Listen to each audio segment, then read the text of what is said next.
오늘 그 열린교회 성도님들과 한성교회 성도님들이 함께 연한예배를 드리게 해주신 하나님께 감사드립니다.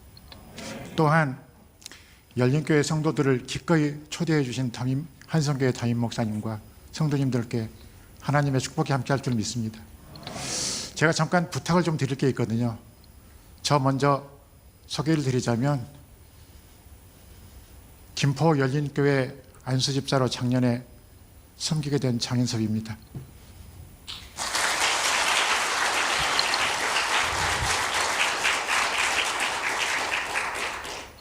성도님들께 하나님은 어떤 분이실까요? 제 이야기가 마지막에 답이 되었으면 하는 바람입니다. 먼저 성도님들께 제가 한 가지 동의를 구하고자 합니다. 저의 이야기가 다 끝나는 그 순간까지 조용히 눈을 감고 제 이야기를 들어줄 수 있을까요? 한번 부탁드려 보겠습니다. 그럼 지금부터 시작하겠습니다. 세계보건기구는 건강을 단순히 질병이 없는 상태가 아니고 신체적으로, 정신적으로, 사회적으로 아무런 불편함이 없는 안녕한 상태라고 정의합니다. 하지만 조금만 지쳐도 스트레스를 받아서 힘들어하는 우리들 중에 과연 진정하게 건강한 사람이 누가 있을까요? 저는 이번 장애인 주간을 맞아서 장애를 가진 사람과 그렇지 않은 사람들이 유니버설 디자인이라는 단어가 더 이상 필요 없는, 함께 어우러질 수 있는 그런 세상을 하나님께서 만들어 주실 것이라 믿습니다. 저는 어릴 적 눈이 보이지 않게 되었습니다. 그래서 3살 때 홍역을 알았는데 홍역에 의한 열 때문에 본다는 개념이 모릅니다. 눈으로 본다는 개념을 모르고 삽니다. 3살 때 초여름 홍역을 앓게 되었고, 농사일에 바쁘신 부모님들, 학교에 가는 누나들, 저를 아무도 간호해 주실 분이 없어서 열을 내리지 못했고, 그 내리지 못한 열 때문에 시신경이 죽었고, 지금은 이렇게 안 보이는 채로 잘 살고 있습니다. 안 보이는 저를 할머니는 늘 함께 데리고 다니셨습니다.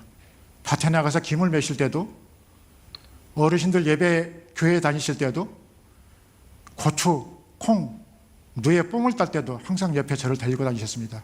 아마도 혼자라는 저를 무척 안타까워하셨을 수도 있고, 또 제가 불행하게도 큰아들이었거든요.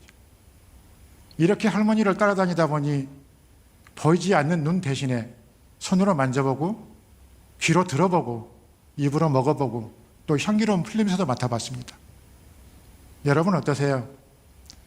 눈으로 보이진 않지만 대신 다른 감각으로 세상을 보는 즐거움을 이해하실 수 있을까요? 이런 할머님의 보살핌이 저의 삶에 큰 도움이 되었습니다. 혼자서 이런저런 일을 할 수 있도록 미리 가르쳐 주신 거라고 지금 생각을 합니다. 그러다 보니 혼자서 커피도 끓이고요. 또 고기도 가끔 구워 먹기도 하죠. 물론 가끔 태우기도 합니다. 그렇지만 이 모든 것이 어릴 적 할머니가 저를 옆에 데리고 다니시면서 하나하나 삶의 의지를 가르쳐 주신 그런 것이라고 생각합니다. 이렇게 해서 살다가 보니까 지금은 열심히 어르신들을 대상으로 하는 경로당한마 일을 하면서 살아갑니다.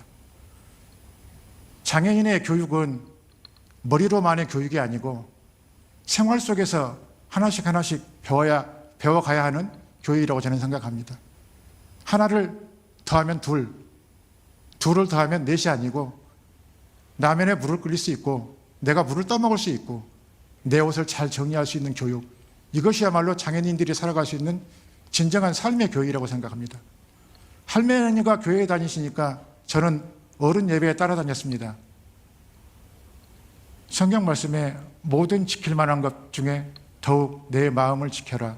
생명의 근원이 이에서 남이니라라고 잠언 4장 23절에 되어 있습니다. 나이가 들고 아이들이 저하고 안 놀아주니까 좀 심심해집니다. 아이들은 다 학교에 간다는데 학교가 뭐지? 학교에서 뭐 하는 거지? 그런데 저도 학교에 가게 되었습니다. 제가 10살 때 시골교회 전도사님께서 광주에 있는 명학교를 수소문하셔서 저를 입학하게 해주셨습니다. 전라도 담양 시골 촌놈이 이제 유학을 떠납니다. 10살 되던 해에 전라도 광주에 있는 명학교를 알고 들어가게 되었고, 이제부터는 모든 것을 저 혼자 해야 합니다. 부모님도 누나도 저를 아껴주시는 할머니도 안 계십니다. 기숙사 생활을 시작하는데 옷도 내가 챙겨야 되죠. 또 밥 먹으러 가려면 학교에 길도 익혀야 되죠. 가장 중요한 것, 시각장애인의 글자인 점자를 배워야 됩니다. 형들이 하나씩 가르쳐 주는데 잘 가르쳐 주는 게 또 물론이지만 늘 집에 가고 싶은 마음은 큽니다. 새벽에 일찍 잠이 깨요. 그 당시에는 새벽 교회에서 이곳저곳에서 종소리가 울립니다. 4시 반쯤, 5시쯤 종소리가 울리면 왜 그때 깨지는지 모르겠어요. 처음에 1학기 동안은 그 시간에 참 많이 울기도 했었습니다. 집에 가고 싶은데. 그렇지만 한편으로는 나도 배워야 되는데라는 욕심이 있었고요. 그렇게 저렇게 해서 중학교 졸업하고 막내 누나의 도움으로 서울에 있는 고등학교에 진학하게 됩니다. 1980년입니다. 누나는 저를 가르쳐야 된다고 명학교에 넣어놓고 1년 만에 시집을 가버렸어요. 그런데 나머지는 이제 아버지가 감당을 하셔야 되는데 2년 동안 가르치시는데 참 어려움이 많았습니다. 하지만 단 한 가지 생각했던 것은 사람으로서의 삶, 직업인으로서의 삶을 갖고 싶어서 시각장애인에게 주어진 안마라는 직업을 열심히 배웠습니다. 그리고 열심히 공부했습니다. 그리고 더 벌어보겠다는 욕심에 사회생활을 하면서 하루에 10시간 이상을 안마를 하기도 했었습니다. 그러다 보니까 제가 많이 힘도 없고 지치기도 했었습니다. 열심히 돈을 벌었지만 IMF 때문에 돈을 없애기도 했고, 또 제가 믿었던 선배님이 제대로 일을 감당해 주지 않아서 제가 신용불량지경에까지 내몰리는 상황까지 됐었습니다. 할머니와 기독학교에서의 공부는 저의 마음에 늘 하나님이라는 존재가 남아 있었습니다. 하지만 돈을 벌겠다는 욕심이 앞서가지고 모든 것을 오직 돈에만 올인하던 제가 다 까먹고 나서 40이 넘어서 주님께 돌아오게 됩니다. 아, 나 혼자 세상을 살아갈 수 있는 건 아니구나. 내가 먹으려고 애를 써도 그것이 내 것이 될 수는 없는 거구나. 이런 삶에서 40이 넘어서 예배당회를 다니는데요. 이 예배당이 우리 담임 목사님 말씀대로 성도가 아니고 교인이었습니다. 예배가 끝나게 바쁘게 집에 가기 바쁩니다. 그렇게 저렇게 살아가는데 아까도 말씀드렸다시피 순간순간 어떤 일을 하려고 보면 하나님은 이렇게 말씀하셨는데? 라는 생각이 납니다. 여호와께서 집을 세우지 아니하시면 세우는 자의 수고가 헛되며 여호와께서 성을 지키지 아니하시면 파수꾼의 깨어있음이 헛되도다. 시편 127장 1절 말씀입니다. 이제 열린교회를 알게 됩니다. 제가 경로당 안마일을 하고 다니던 중에 지금의 열린교회 권사님으로 섬기시는 곽현영 권사님께서 기회가 있을 때마다 우리 교회 한번 와보세요. 참 좋은 교회입니다라고 권유하십니다. 무심코 지나쳤던 그 말씀이 마음에 남아서 제가 2018년도, 2019년도에 엄청 상처를 많이 받았습니다. 사람의 상처, 마음의 상처. 그런 중에 2019년 5월 달에 곽현영 권사님의 말씀이 생각나서 김포 열린교회를 찾아가 보았습니다. 작은 교회인데 포근하게 반겨주시는 성도님들과 열정 넘치는 목사님의 섬김에 처음에 망설이던 저의 마음이 열리기 시작했고 지금까지 출석하며 안수집사직까지 받게 되었습니다. 열린교회에 여러 위원회가 있습니다. 그 위원회, 모든 위원회에 우리 성도님들을 배정해 주시고 임무를 주시면서 하시는 말씀이 하나님께서는 여러분이 함께해야 기뻐하십니다. 그러니까 위원회에 동참해 주십시오라고 가르치셨을 때 저는 새로운 도전의식 이런 걸 느꼈습니다. 어린이들에게 하나님을 알게 하시려는 열정, 노아 선교회와 가끔 초청하시는 목사님들, 복음성가 찬양팀 등 일꾼들이 교회에 방문하시면 저희 성도님들과 인사를 나누게 하시면서 함께를 강조하셨습니다. 참 신선한 충격이었습니다. 뮤지컬, 다양한 찬양 연주, 멋진 복음성가 찬양팀, 무엇보다 매년 치러지는 1박 2일의 야외 수련회를 통해서 자연 속에서 하나님을 찬양하고 할 수 있는 대로 작은 나눔을 실천하고 감사함을 일깨우게 됩니다. 그동안 예배만 참석하고 집으로 돌아갔던 때와는 전혀 다른 살아 숨쉬는 체험입니다. 학생 시절엔 합창단에 한 번도 참여해보지 못한 제가 어느 날 찬양단에 서게 됩니다. 또 번갈아 찬양을 인도하기도 합니다.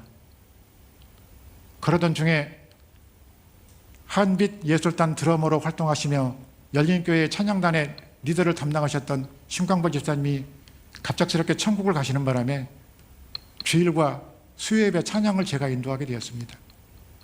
지금 되돌아보면 하나님은 준비해 주시는 하나님, 함께해 주시는 하나님, 늘 제 손을 잡아주시는 하나님임을 고백하게 됩니다. 한 사람이면 폐하겠거니와 두 사람이면 맞설 수 있나니 세 겹 줄은 쉽게 끊어지지 아니하느니라. 전도서 4장 12절 말씀입니다. 주님의 손 연약한 날 붙드시고 궁핍한 날 채우시며 굶주린 날 먹이시네. 주님의 손 헐벗은 날 입히시고 상처난 몸 치료하시며 상한 영혼 위로하시네. 주님의 손 모든 환난에서 날 건지시고 주님의 손 젖된 아이 같은 날 돌보시며 주님의 손 나의 걸음을 인도하시고 주님의 손 언제나 함께 하시네. 주님의 손 언제나 함께 하시네. 하나님께 영광을 올립니다.